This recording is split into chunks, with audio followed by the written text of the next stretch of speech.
You could just start with your name, company, current role, and brief background on where you got to where you are today. Hello, my name is Pedro.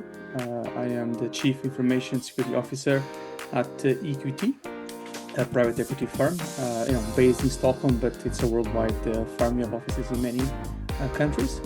I started my career actually at Ernst Young, EY, in 2009 in Portugal. I not just work in Portugal, actually work in many countries, including Angola, on oil and gas industry as well. And the work was always related with risk advisory, IT and security.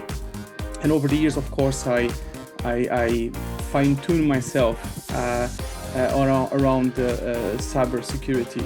I went to Sweden, where I work with very interesting clients, including Spotify. I joined then a growth company called Clearo, which is a business-to-business credit consumer company. It was growing at the time, and I built the information security function up there. And then finally, I joined EQT in 2019, so 6 years and a half. The first CISO at EQT, building as well the function and make it what it is today. And finally, my background is computer science and engineering. So I also like to think with things, code. So I'm not, I'll say, the traditional CISO in that sense. I like to go deep and technical, but I can also be quite wide and broad depending on the situation. Great, that's so fun. I love that you were the first CISO. I think that's special. I typically don't hear that. I love it. So our next question is a more fun one. So if you think cybersecurity could be a movie genre, what would it be and why would you choose that? I would say that in my personal view, like a thriller, and I'll say a Yeah. thriller because it's a mix of adventure, excitement, and you try to sometimes a bit of investigation, right? You try to Yeah. find what's going on there. And many times the journey to find that is also quite interesting, and it pulls a bit as well, a bit of the stress and the emotion Yeah. of what the thriller gives you. So I would say that's ballpark the genre we choose for cyber. Yeah, I completely agree. We have gotten that. We have gotten before mystery. And one time someone said horror movie, but I do think thriller is probably the most. Don't go exactly. Once I feel it's a horror movie, then something is really wrong on that side. For Yeah. sure. So, Mhm. no, I totally agree. I think that's funny. Our next question, what is a common cybersecurity myth you would like to debunk? Yeah, there's.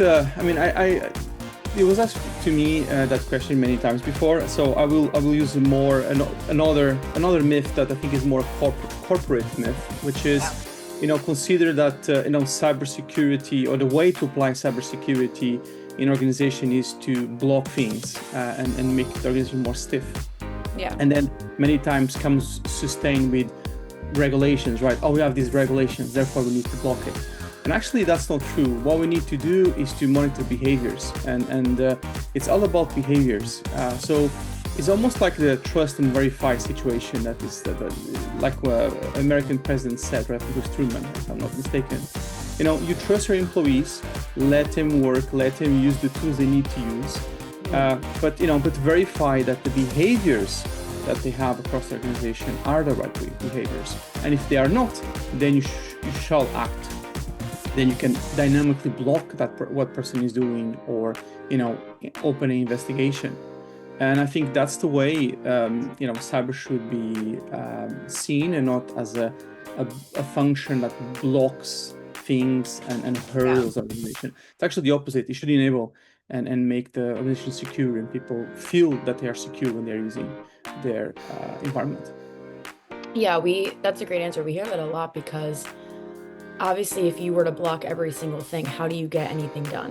Or how do you enable a business? How do you keep operations running smoothly? So I feel like that's a big trend we're seeing too, where more people are luckily and happily adopting that kind of mindset. I think, AI is kind of making that, accelerate where people Yeah, are like, can't I'm block happy it. about that. Yeah, exactly. Yeah, I'm happy about that because we started this philosophy, back in 2018, yeah, when we moved our company to a zero trust organization. We saw that, blocking doesn't fix anything. yeah, Unfortunately, what we have is a lot of pressure from yeah, regulators, from auditors, and many times because honestly, they miss to see it in a proper way, and they want to follow that playbook, that structure that are used to see in yeah, other organizations. You are a bit against the sea there. You need to explain to them, you know, this is the way we're doing, and we can show that the risk is being mitigated. It's lower. You don't need to go, all in like this, because it's creating more constraints the way we work yeah, than benefits. yeah. I think that segues us into our next question perfectly, which is, today thinking of your role and kind of what you're working with and, how the business is changing.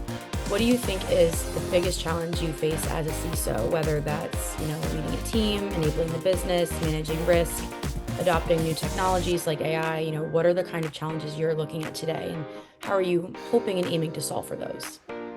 Yeah, that's a great question. I would say I don't have like a biggest one. I think the biggest one is it's a mix of a lot of them together, right? You have Yeah, little different challenges, and then you cluster them together, then you get the biggest challenge. yeah, I would say, just out of context, of course, if you go to a new organization where things are very immature, you definitely can point out, okay, this is my biggest challenge right now at the moment. yeah, In our case, I think we are pretty stable, and we are continuously to improve our infrastructure. But then we have different challenges popping up. We have the AI and vibe coding, and how can we bring that to the organization to optimize and maximize the way our engineers work and even business works.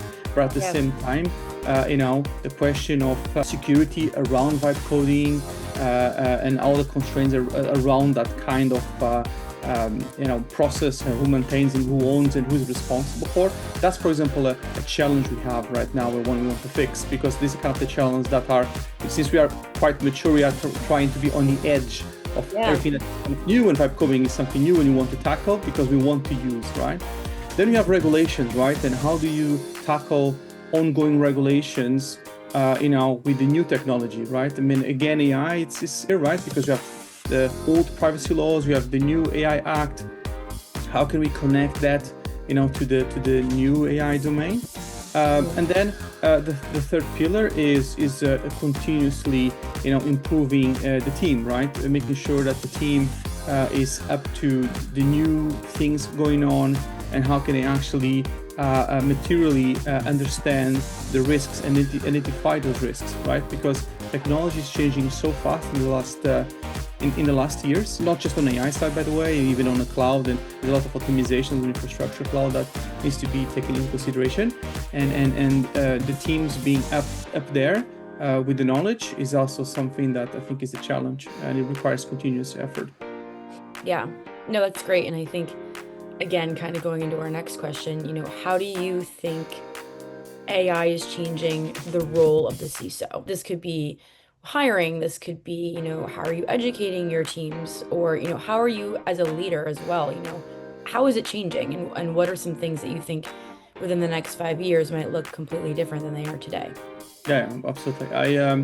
So first, I think AI is changing the world, right? So, so the CISO is part of the world, of course, and definitely Yeah, we are being as well changed by AI. I mean, in different layers, right? I mean, one is, so the first layer is about like optimizing everything around analysis, right? yeah, Indicators of compromise, doing incident or initiating instant response. I think I can really help there. yeah, In the past, we use and still use, because it's very helpful, machine learning for pattern matching and things like that. yeah, But AI can be the top of that to create some nice aggregations and conclusions on what we should do next, right? I yeah, still see it as a support tool, right? I think there's still this philosophy that AI is going to substitute people, right? Like the famous SOC analyst, and yeah, I was in the deal. I mean, I was part of that deal team that Kevlar is a company that we invest at EQT, which is a SOC analyst, and I love it, right? It's a fantastic tool, but it's a tool, and that's the thing, right? I think it's complementing what people do, right? There's always a risk there that as we go on time with this, that people that used to do all this grunt work and learn by experience delegates a bit more to the AI, and they are working more on a high level layer than before. Yeah. Is that the problem? I'm not sure yet, because I can talk from my own personal experience. When I took my master's in computer science, we started with the hardware, understanding the cache and actually programming a processor in assembly. I don't think if we go to do the same degree now, we're going to do this. You kind of jump that, and you're probably just working on coding and on operative system layer, right? So what I'm saying is, like, there has been levels of abstraction as we move forward, around the decade. So I would say that the CISO role will evolve as well with that, right? So this is the first layer. The second one is, I'll say, on all concerning analysis. I think, from a regulatory perspective as well, but as well from a process perspective. Now you can, if you have all these data points, so we have all these cybersecurity data coming from the alerts, we have regulations, policies, procedures you have in the organization, we have our cybersecurity process, and if you can mash all of that right in a neat ball that has quality, and then typically cyber can have a lot of data quality compared with other domains. You probably can use AI on top of this to create, I would say, amazing analysis and reports that really help and assist the CISO, discussing the budget for next year, how many resources he needs, where really are the painful points or pain points that needs to be tackled in, right? So I think, again, AI can really enhance the CISO role, and I think we should all embrace it. And use it responsibly, I would say. That's the key. We talk a lot about the fear around AI, but then also kind of, well, if you don't really adopt it in a way where it's helping you and you're experimenting with these new tools, then you're running away from innovation rather than right towards it with open arms. And it's kind of having this yes, but mentality of, yes, we want to do this, but we need this in place. Or, yes, we want to start integrating with these tools to help us be better, but we need to make sure that we have policies and guardrails around it. Leading into our last question perfectly, from your perspective, both industry-wide and your team specifically in your role, how is AI showing up today in the way where is it more of a risk, or is it more of an opportunity to be better and change the way we're doing things in a positive way? Yeah, well, I think this has to do a lot with the culture of the company. We can start by that. I mean, an EQT is a lean forwarding organization. We have actually a slogan, thinking forward from the start. If I'm not like, I'm quoting here, I hope. But it's exactly what we're trying to do as well on technology. We always like to be on the edge of innovation. We believe that change is definitely something that we embrace quite a lot. We love to be unbalanced.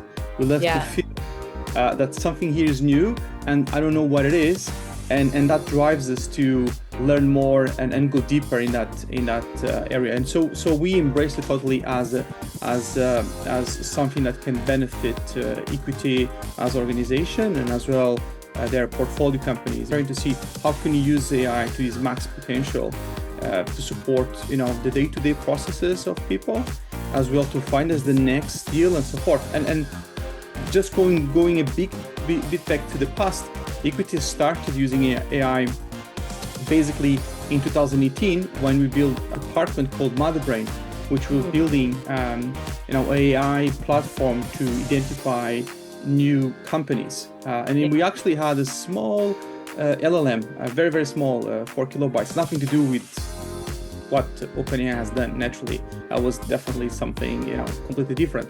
But we started very early already. We already saw that AI was the future, and actually when OpenAI came, for us, it was just a continuation of what we were already doing. So we embraced it totally 100% for many years.